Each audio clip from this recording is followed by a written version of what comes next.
क्या माता पिता की मृत्यु के बाद उनकी तस्वीर घर में लगाना सही है? ये सवाल जितना सीधा लगता है, इसका जवाब उतना ही गहरा है। बहुत से लोग अपने प्रियजनों की याद में उनकी तस्वीरें लगाते हैं, उन्हें पूजते हैं, लेकिन क्या हम अनजाने में आत्मा को मुक्त होने से रोक रहे हैं? क्या हमारी श्रद्धा कहीं मोह तो नहीं बन रही? आइए जानते हैं इस सवाल का आध्यात्मिक और वैज्ञानिक रहस्य। प्रिय दोस्तों, सीक्रेट स्पिरिचुअल स्पेस में आपका स्वागत है।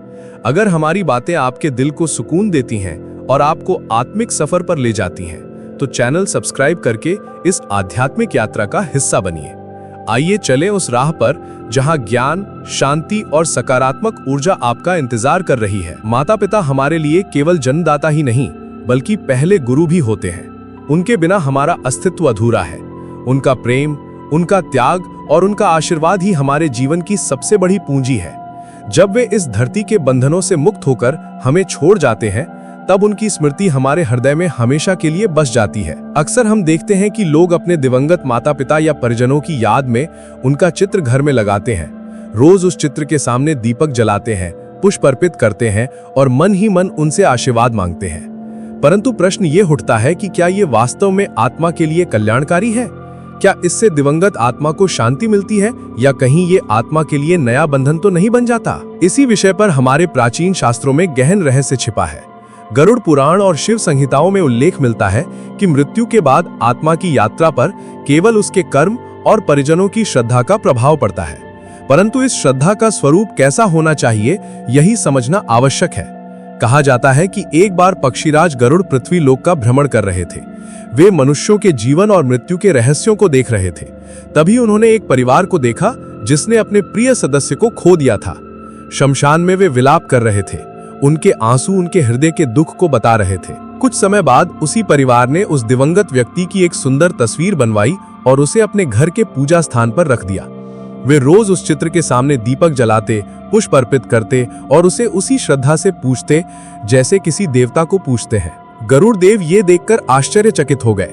उन्होंने मन ही मन सोचा कि ये आत्मा तो अब इस शरीर से मुक्त होकर अपने अगले मार्ग पर चली गई होगी, तो फिर इसकी तस्वीर घर में लगाकर पूजा करने का क्या लाभ है? क्या ये आत्मा को वास्तव में कुछ देता है, या ये केवल परिवार के लोगों का भावनात्मक सहारा है? ये प्रश्न उनके मन को उद्विग्न करने लगा। वे सोच में पड़ गए कि क्या मृतक की तस्वीर घर में लगाने से आत्मा अपने परिवार पर आशीर्वाद देती है, या ये केवल मोह और बंधन का कारण बन जाता है? संदेह दूर करने के लिए गरुड़ जी सीधे बैकुंठ धाम पहुंचे और भगवान श्रीहरि विष्णु को प्रणाम कर बोले, हे प्रभु, आज मैंने पृथ्वी लोक पर एक अद्भुत दृश्य देखा। मनुष्य मृत्यु के बाद अपने परिजनों की तस्वीर घर में लगाते हैं, उन्हें स्मरण करते हैं, पूजा करते हैं। परंतु क्या ये उचित है? क्या ऐसा करना आत्मा के लिए कल्याणकारी है, या इसके पीछे कोई गहरा रहस्य छिपा है? भगवान विष्णु ये सुनकर मंद मुस्कान के साथ बोले, हे गरुड़, तुम्हारा प्रश्न अत्यंत गूढ़ है और केवल तुम्हारे लिए ही नहीं, बल्कि पूरी मानव जाति के कल्याण से जुड़ा हुआ है। फिर वे बोले, सुनो गरुड़, मैं तुम्हें एक कथा सुनाता हूँ। इस कथा में वो रहस्य छिपा है जो मृतकों की तस्वीर और उनके स्मरण से जुड़ा हुआ है। जो भी इस कथा को श्रद्धा से सुनता है, उसके पितृ सदैव तृप्त रहते हैं और उसका जीवन शांति और समृद्धि से भर जाता है। इतना कहकर भगवान विष्णु ने वह अद्भुत कथा आरंभ की, जिसमें जीवन और मृत्यु के बीच छिपे उस रहस्य का उद्घाटन हुआ। काशी की पावन नगरी, जहां हर गली मोहल्ले में भगवान शिव का नाम गूंजता है, वहीं एक युवक रहता था। उसका नाम था सागर। सागर का हृदय बहुत ही निर्मल और धार्मिक था। वह सत्य बोलने वाला, सरल स्वभाव का और सबसे बढ़कर अपने माता पिता का सच्चा सेवक था। उसके जीवन का एक ही ध्येय था, माता पिता की सेवा करना, उनकी हर आज्ञा का पालन करना और उनके आशीर्वाद से जीवन के हर कदम को पवित्र बनाना। सागर की पत्नी संगीता भी एक आदर्श नारी थी। वह पतिव्रता, धर्मपरायण और अपने पति तथा ससुर सास का सम्मान करने वाली थी। उसके मन में हमेशा यही भावना रहती कि यह घर भगवान का मंदिर है और इस मंदिर के सबसे बड़े देवता हैं उसके सास ससुर और उसका पति। घर का वातावरण सचमुच अद्भुत था। सुबह होते ही घर में शंख और घंटियों की आवाज गूंजती, दीपक की लौ में भगवान का आशीर्वाद झिलमिलाता और भक्ति भजन की धुन पूरे वातावरण को पवित्र बना देती। सागर दिन रात परिश्रम करता, धूप बरसात की परवाह किए बिना वह मेहनत से कमाई करता और घर का हर एक पैसा माता पिता की सेवा, घर परिवार की देखभाल और धर्म कर्म में लगाता। उसे धन से अधिक अपने माता पिता की खुशी और आशीर्वाद की चिंता रहती। इस प्रकार सागर का परिवार एक आदर्श हिंदू परिवार की तरह था, जहां भक्ति, सेवा, त्याग और पवित्रता ही जीवन का आधार थे। हर दिन का आरंभ भगवान के नाम से होता और हर रात का अंत माता पिता के चरणों में प्रणाम करके। समय का चक्र कभी स्थिर नहीं रहता। जीवन के हर उत्थान के साथ पतन भी निश्चित है। इसी नियम के अनुसार एक दिन वह घड़ी भी आ गई जिसका सामना कोई संतान नहीं करना चाहता। सागर के वृद्ध माता पिता, जिन्होंने अपना संपूर्ण जीवन धर्म, सेवा और त्याग में बिताया था, एक एक कर बुढ़ापे में इस संसार से विदा हो गए। उनके प्राण जब शरीर से अलग हुए तो पूरा घर शोक और मौन से भर गया। सागर के लिए यह घटना किसी वज्रपात से कम नहीं थी। उसके जीवन का आधार, उसकी शक्ति, उसके गुरु सब एक ही पल में उससे दूर चले गए। उसकी आंखों से अश्रुओं की धारा लगातार बह रही थी। हर आंसू उसके हृदय की वेदना का प्रतीक था। सागर ने अपने माता पिता का अंतिम संस्कार पूरी श्रद्धा और शास्त्र विधान के अनुसार किया। उसने पवित्र अग्नि के हवाले करते समय यही प्रार्थना की कि हे भगवान, मेरे माता पिता की आत्मा को शांति दीजिए, उन्हें अपने धाम में स्थान दीजिए। लेकिन पुत्र का हृदय तो पुत्र का ही होता है। माता पिता का वियोग सह पाना उसके लिए अत्यंत कठिन था। उसके मन में एक ही चिंता थी, कैसे मैं अपने माता पिता को हर पल अपने पास महसूस करूं। इसी मोह और शोक के भाव में डूबकर सागर ने एक निर्णय लिया। उसने अपने घर के पूजा स्थान में अपने माता पिता की बड़ी तस्वीरें स्थापित कर दी। हर सुबह वह उन चित्रों के सामने दीपक जलाता, ताजे फूल अर्पित करता और उन्हें उसी प्रकार पूजने लगा जैसे भगवान को पूजा जाता है। उसका विश्वास था कि ऐसा करने से माता पिता प्रसन्न होंगे और उनके आशीर्वाद से उसके घर में सदैव सुख शांति बनी रहेगी। शुरुआत में उसे संतोष भी हुआ। उसे लगा कि माता पिता अब भी उसके साथ हैं और उनके आशीर्वाद से जीवन सुरक्षित है। परंतु धीरे धीरे अजीब घटनाएं घटने लगी। घर का वातावरण, जो कभी भक्ति और शांति से भरा रहता था, वहां कलह और अशांति का वास होने लगा। सागर और उसकी पत्नी संगीता के बीच तकरार बढ़ने लगी। कभी छोटी सी बात भी बड़े विवाद का रूप ले लेती। रात को जब सागर सोने जाता तो उसकी आंखों के सामने विचित्र दृश्य आने लगते। कभी गहन अंधकार, कभी माता पिता की उदास छवियां। कभी लगता जैसे कोई उसे पुकार रहा है और कभी ऐसा प्रतीत होता जैसे कोई अदृश्य शक्ति घर में घूम रही हो। उसका मन बेचैन और व्याकुल रहने लगा। सागर सोच में पड़ गया। मैंने तो माता पिता की तस्वीर लगाकर उन्हें सम्मान दिया, उन्हें स्मरण किया, फिर ये दुख, ये अशांति मेरे जीवन में क्यों उतर आई? क्या मैं कहीं कोई गलती कर रहा हूँ? उत्तर खोजते खोजते उसका हृदय और भी व्याकुल हो गया। एक दिन उसने निश्चय किया कि वो अपने दुख का समाधान भगवान से पूछेगा। वो गंगा के पावन तट पर गया। सांध्य बेला का समय था। लहरों की मधुर ध्वनि और मंद समीर के बीच वो एक शिवलिंग के सामने बैठ गया। उसकी आंखों से आंसुओं की धारा बह निकली। वो फूट फूट कर रोने लगा और हाथ जोड़कर प्रार्थना करने लगा। हे भोलेनाथ, मैंने अपने माता पिता की तस्वीर लगाकर उन्हें सम्मान दिया, प्रतिदिन उनकी पूजा की, फिर भी मेरे जीवन में दुख, अशांति और कलह क्यों बढ़ गई है? प्रभु, कृपा करके मेरा मार्गदर्शन कीजिए। मुझे बताइए कि मैं कहां भूल कर रहा हूं। सागर की करुण पुकार और उसके हृदय विदारक प्रार्थना ने उस वातावरण को भेद दिया। अचानक गंगा तट पर एक दिव्य प्रकाश फैल गया। चारों तरफ एक अलौकिक आभा छा गई। वातावरण में मंद मंद नाद गूंजने लगा और त्रिपुणा की पवित्र सुगंध चारों दिशाओं में फैल गई।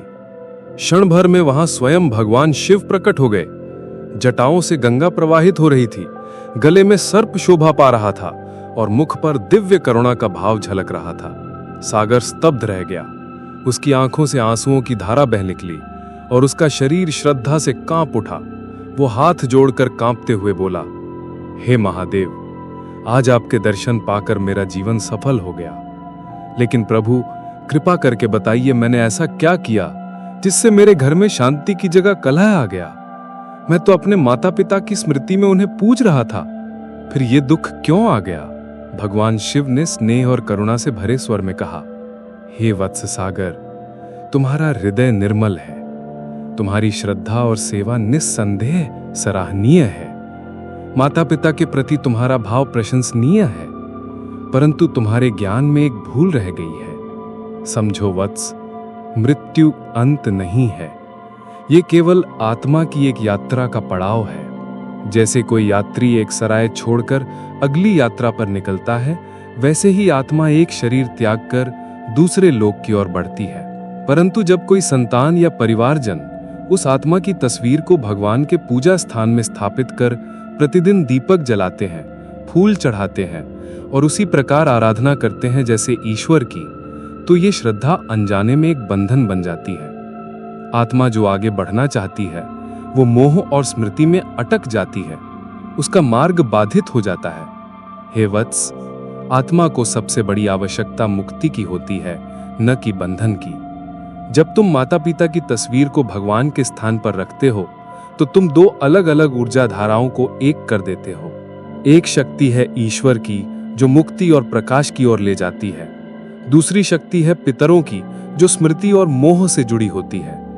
इन दोनों शक्तियों का मिश्रण घर में संतुलन बिगाड़ देता है। फलस्वरूप न केवल आत्मा की गति रुक जाती है, बल्कि तुम्हारे गृहस्थ जीवन में भी अशांति प्रवेश कर जाती है।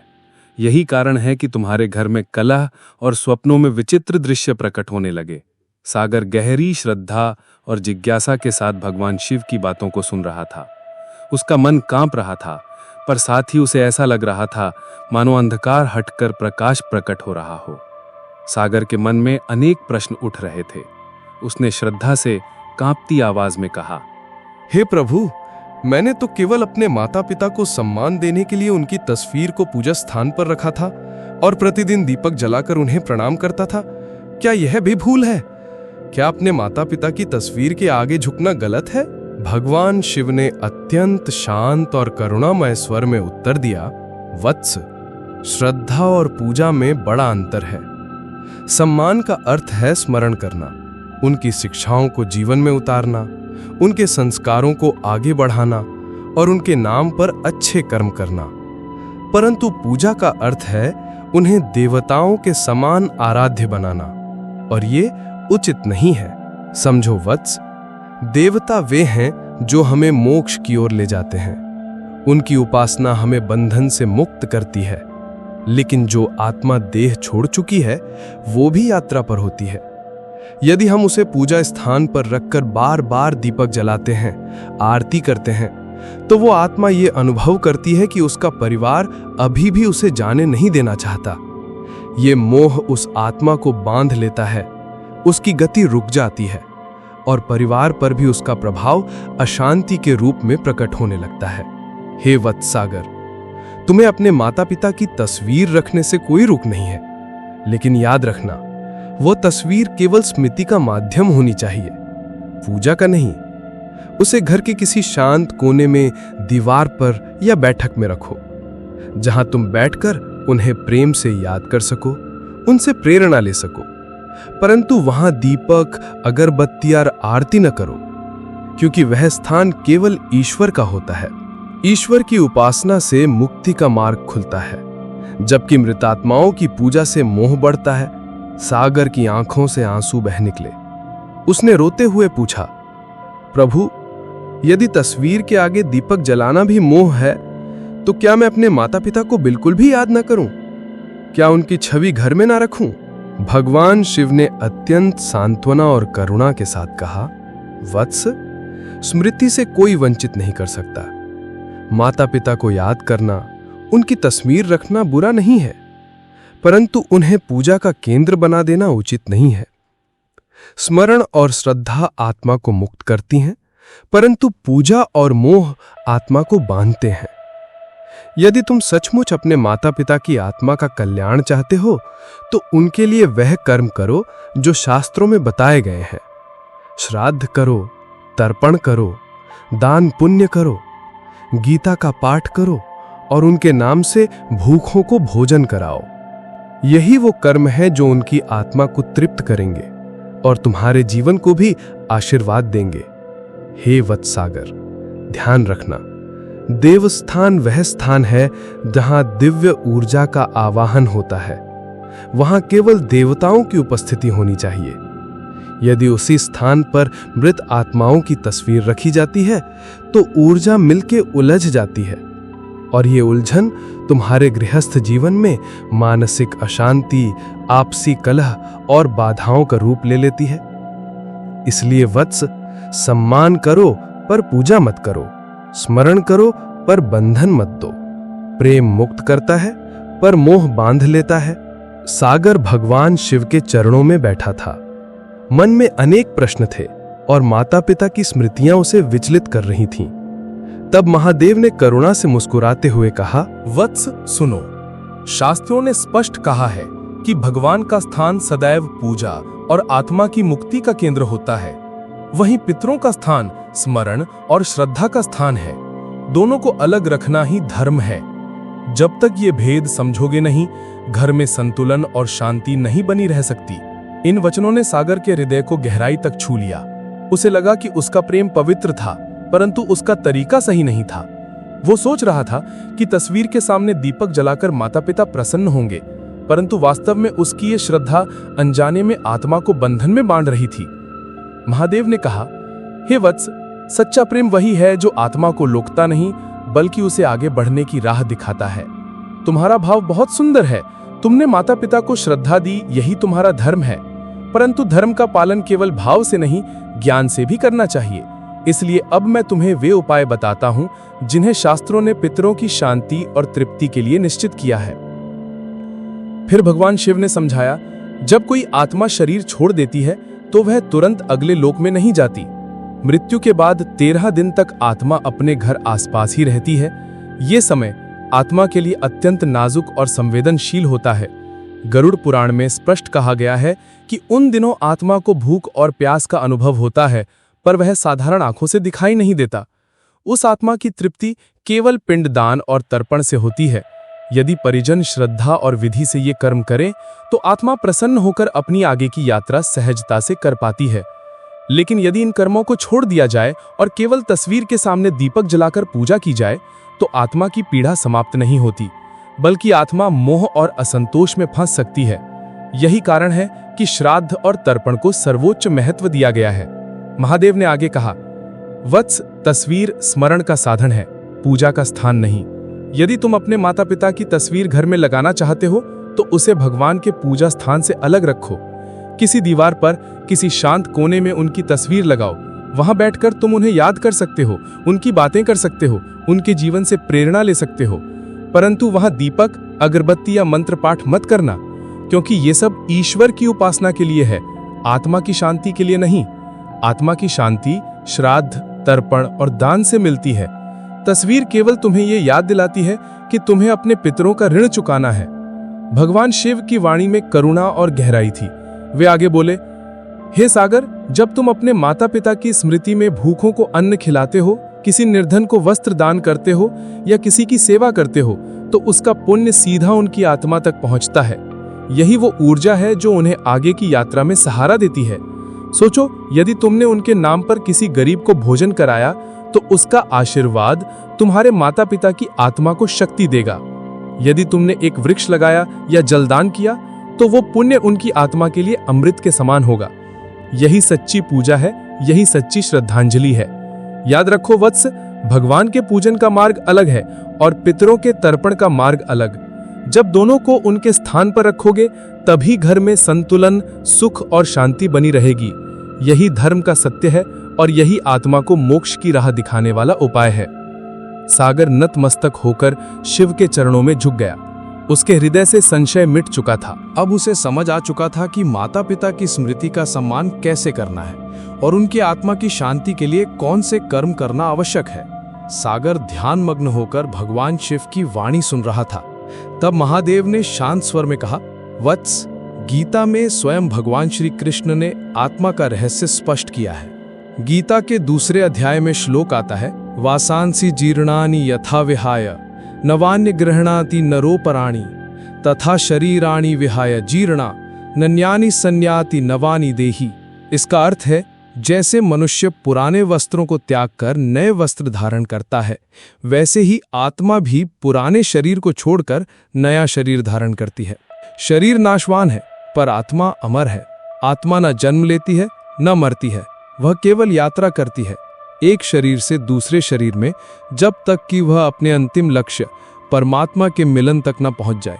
भगवान शिव ने आगे कहा, हे सागर, गीता का पाठ आत्मा को स्मरण कराता है कि उसका असली ध्येय भगवान से मिलन है। जब तुम माता पिता की स्मृति में गीता पढ़ते हो तो उस पाठ की ऊर्जा तुम्हारे हृदय को भी शांति देती है और उनकी आत्मा को भी तृप्त करती है। लेकिन एक बात सदा याद रखो, स्मरण श्रद्धा का है, पूजा केवल ईश्वर की होती है। जब तुम माता पिता की तस्वीर को भगवान के पूजा स्थान पर रखते हो तब यह मोह कहलाता है, और जब तुम उन्हें श्रद्धा से याद करते हो और उनके नाम पर सत्कर्म करते हो तब यह सच्चा प्रेम कहलाता है। मोह आत्मा को बांधता है, प्रेम आत्मा को मुक्त करता है। मोह घर में अशांति लाता है, प्रेम घर में शांति लाता है।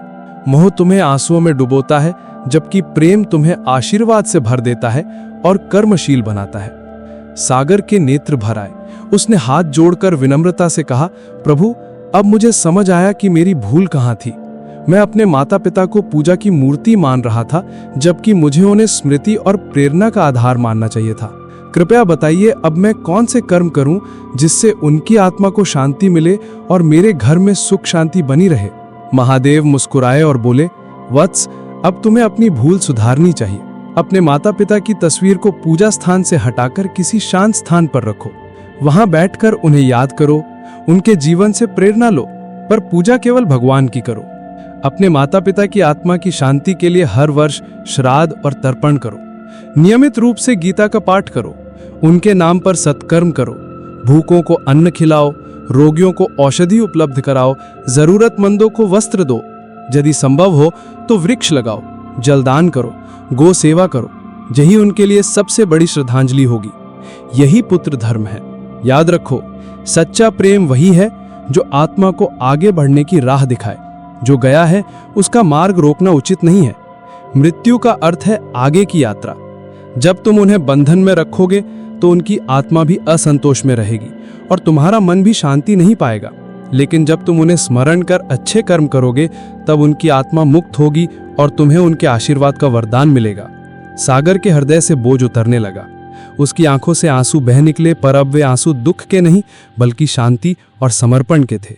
उसने हाथ जोड़कर कहा, प्रभु, अब मुझे सच्चा धर्म समझ में आ गया है। मैं अपने माता पिता को पूजा का केंद्र नहीं बनाऊंगा, बल्कि उनकी तस्वीर को स्मृति और प्रेरणा का स्थान दूंगा। उनके नाम पर सत्कर्म करूंगा, श्राद्ध और तर्पण करूंगा और उनके द्वारा सिखाए गए मूल्यों को अपने जीवन में उतारूंगा। यही उनके लिए सबसे बड़ी श्रद्धांजलि होगी। महादेव ने करुणा से आशीर्वाद देते हुए कहा, वत्स, यही पुत्र धर्म है, यही सच्चा प्रेम है। स्मरण करो, दान करो, सत्कर्म करो। यही तुम्हारे पितरों की आत्मा की शांति का मार्ग है। जब तुम इस ज्ञान को अपनाओगे तब तुम्हारे घर में सुख शांति बनी रहेगी और तुम्हारा जीवन धर्ममय होगा।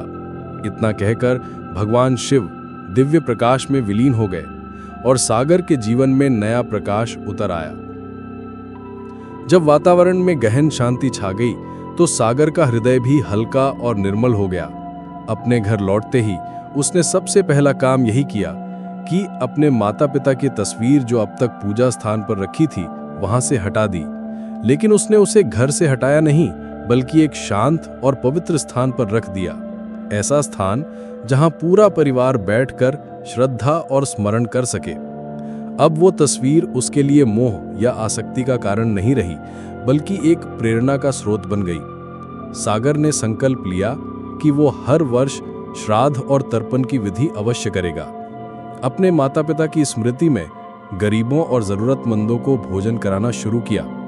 धीरे धीरे उसने गीता का पाठ करना आरंभ किया और हर अवसर पर अच्छे कार्य करने लगा। धीरे धीरे उसके घर का वातावरण बदलने लगा। जो मानसिक अशांति और कलह पहले थी वो समाप्त हो गई। सागर और उसकी पत्नी संगीता के बीच का तनाव और झगड़े भी शांत हो गए। घर में सुख, शांति और सौहार्द लौट आया। सबसे बड़ी बात यह हुई कि सागर के मन का बोझ उतर गया। अब वो हर क्षण ये अनुभव होने लगा कि उसके माता पिता की आत्मा प्रसन्न और मुक्त है। भगवान विष्णु ने ये कथा सुनाकर गरुड़देव से कहा, हे पक्षीराज, अब तुम समझ गए कि क्यों मृत्यु के बाद माता पिता की तस्वीर पूजा स्थान पर नहीं रखनी चाहिए। तस्वीर स्मरण का साधन हो सकती है, लेकिन पूजा का स्थान केवल ईश्वर के लिए है।